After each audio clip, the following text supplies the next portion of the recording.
Hello friends, आज हम पढ़ेंगे कैलेंडर। दोस्तों, कैलेंडर के बारे में हम जानते हैं कि जो कैलेंडर हम यूज करते हैं वो ग्रेगोरियन कैलेंडर होता है, जिसे हम 1582 से ही यूज करते चले आ रहे हैं। दोस्तों, कैलेंडर जो होता है, कैलेंडर में जो सबसे छोटी मूल इकाई होती है वो दिन होता है। और दिन से ही दोस्तों मिलकर बनता है सप्ताह, सप्ताह से मिलकर बनता है महीना, महीने से मिलकर बनता है साल, और साल से मिलकर बनता है शताब्दी। दोस्तों, हम जानते हैं कि जो हमारा कैलेंडर होता है उसमें वर्ष जो होते हैं वो दो प्रकार के होते हैं। एक होता है सिंपल वर्ष होता है, सिंपल ईयर होता है, जिसे हम साधारण वर्ष बोलते हैं। दोस्तों, साधारण वर्ष ऐसे वर्ष होते हैं जो 4 से विभाजित नहीं होते हैं, जैसे 1997, 2001, 2003, 2005। दोस्तों, हम जानते हैं कि साधारण वर्ष में 365 दिन होते हैं, या हम इसे 52 सप्ताह और एक अतिरिक्त दिन होता है। जब जैसे हम हफ्ते से इसको डिवाइड करेंगे, 7 से डिवाइड करेंगे 365 को, तो 52 सप्ताह मिलेगा और एक अतिरिक्त दिन मिलेगा, जिसे हम एक एक्स्ट्रा डे भी बोल सकते हैं। दोस्तों, जैसा कि अभी हमने पढ़ा है कि हम लोग ग्रेगोरियन कैलेंडर को यूज करते हैं, जिसमें 365 डे होते हैं, 5 हावर होते हैं, 49 मिनट होते हैं और 12 सेकंड होते हैं, और इसे हम 1582 से ही यूज करते चले आ रहे हैं। दोस्तों, दूसरा हमारा होता है लीप ईयर। लीप ईयर ऐसा वर्ष होता है जो 4 से विभाजित हो जाते हैं। जैसे लीप ईयर कोई भी होगा तो वो हमारा 4 से विभाजित ज़रूर होगा। दोस्तों, लीप वर्ष में जो होता है, ये जो 365 दिन के अलावा जो 5 घंटे 49 मिनट और 48 सेकंड एक्स्ट्रा होते हैं, ये एक एक करके 4 साल में एक एक्स्ट्रा दिन बनाते हैं, जिससे लीप ईयर में जो फरवरी का महीना होता है वो 29 का हो जाता है। अन्यथा जो फरवरी का महीना होता है सिंपल ईयर में, वो 28 का ही होता है। दोस्तों, अब हम देखेंगे कि अतिरिक्त दिन ऑड डे क्या होता है। जैसे दोस्तों, अभी हमने देखा कि जब हम सिंपल ईयर हो या लीप ईयर हो, जब हम उसे 7 से डिवाइड करते हैं, जैसे सिंपल ईयर में 365 दिन होते हैं, 365 को जब हम 7 से डिवाइड करेंगे तो हमें 52 सप्ताह मिलता है और एक अतिरिक्त दिन मिलता है। दोस्तों, वही लिखा हुआ है कि जब हम सप्ताह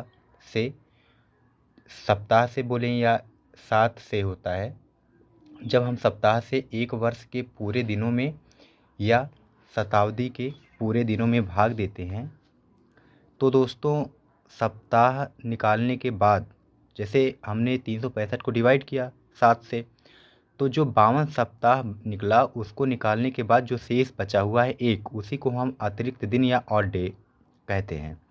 जैसे कि हमने अभी देखा था, साधारण वर्ष में 365 दिनों में सप्ताह या 7 से जब हमने भाग दिया था तो 52 सप्ताह और एक शेष प्राप्त हुआ था, जो वर्ष का अतिरिक्त दिन है। अतः हम पाएंगे दोस्तों कि साधारण वर्ष में एक दिन अतिरिक्त होता है। उसके बाद वहीं पे दोस्तों हम जब लीप वर्ष में देखेंगे तो लीप वर्ष में क्या होता है कि इसमें एक दिन एक्स्ट्रा हो जाता है, फरवरी 29 की हो जाती है, इसलिए इसमें दिनों की संख्या 366 हो जाती है। तो 366 दिनों को जब हम 7 से दोस्तों भाग देते हैं तो हमें 52 सप्ताह तो मिलता है, लेकिन इसमें एक दिन बढ़ जाने की वजह से 2 दिन शेष मिलता है। तो इस तरीके से दोस्तों हम पाएंगे कि जो लीप ईयर होता है इसमें 2 दिन एक्स्ट्रा होते हैं। दोस्तों, अब हम देखेंगे कि एक शताब्दी या 100 वर्षों में कितने अतिरिक्त दिन होते हैं।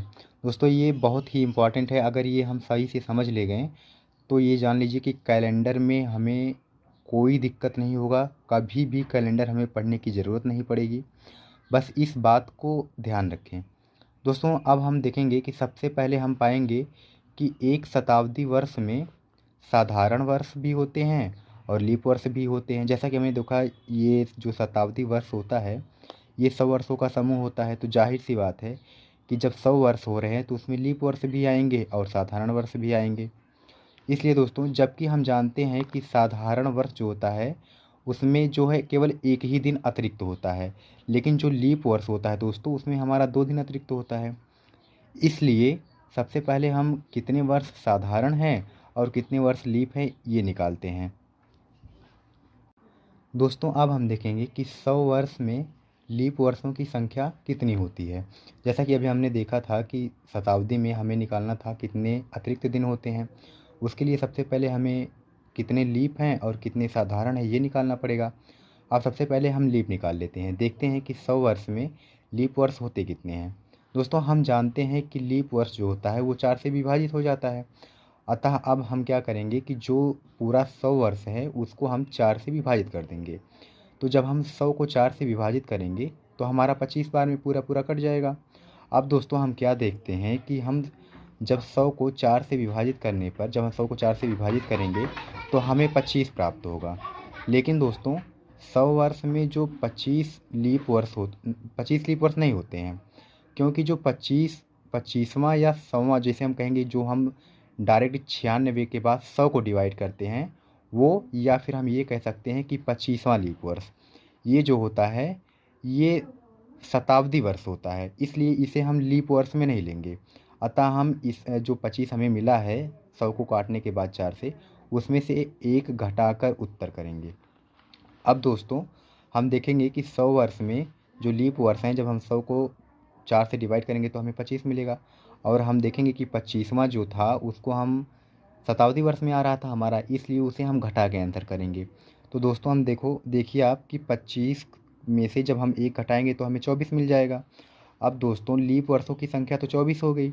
अब उसके बाद हम देख लेते हैं कि ये जो 100 वर्ष है इसमें साधारण वर्षों की संख्या क्या है। तो जाहिर सी बात है दोस्तों, जब हमें लीप वर्ष मिल गया है 100 में, तो हम उसमें 100 में से लीप को घटा देंगे तो हमारा साधारण वर्ष मिल जाएगा। तो दोस्तों जब 100 में से हम 24 को घटाएंगे तो हमें 76 प्राप्त होगा। अतः हम जान जाएंगे कि हमें जो है हमारा 100 वर्ष में साधारण वर्षों की संख्या 76 है और लीप वर्षों की संख्या 24 है। अब दोस्तों हम देखेंगे 100 वर्ष में टोटल अतिरिक्त दिन होते कितने हैं जो हमें निकालना था। हम जानते हैं कि साधारण वर्ष में एक ही दिन अतिरिक्त होता है और 76 वर्ष हमारे साधारण है तो हमें 76 दिन अतिरिक्त मिलेंगे। जबकि दोस्तों